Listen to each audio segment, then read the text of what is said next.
Want to become a better evangelist? The best place to start is in your own home. At Catholics Come Home, we are often asked what can be done to help keep others from drifting away from the faith in the first place. By becoming a stronger spiritual leader for your family and within your parish community, you can be more equipped to evangelize those you love and help lead and love others toward heaven.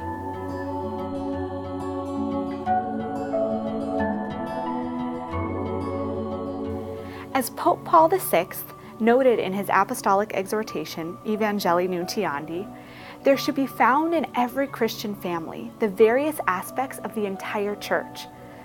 When our domestic church, our church of the home, mirrors the actions and life of the entire church, our home can become a place of evangelization and an atmosphere of holiness.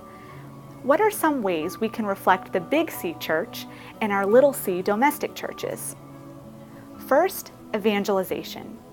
The church exists to evangelize, and so does the domestic church. Both within and outside of the walls of the home, spiritual leaders recognize that their chief task as baptized Christians is to share the gospel and the love of Christ with their own family members and with everyone they encounter in the parish and the larger community. Second, the sacraments.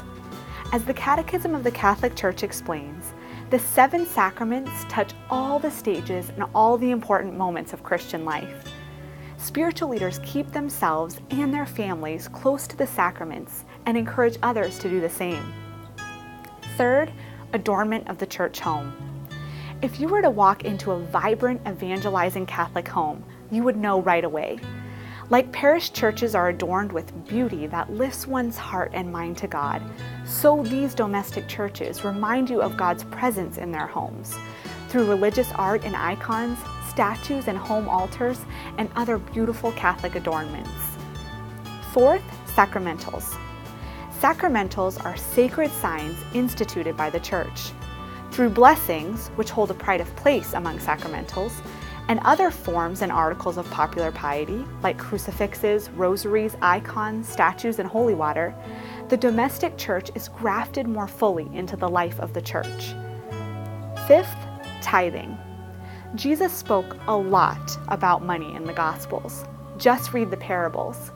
Giving of one's first fruits to God is critically important for spiritual leaders through the tithing of not just their treasure, but also talent and time.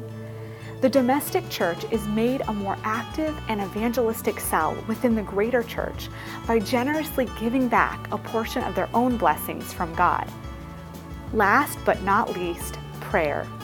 Strong spiritual leaders are dedicated to prayer as the church is dedicated to prayer, especially through assisting at the celebration of the Mass, the pinnacle of the church's prayer life.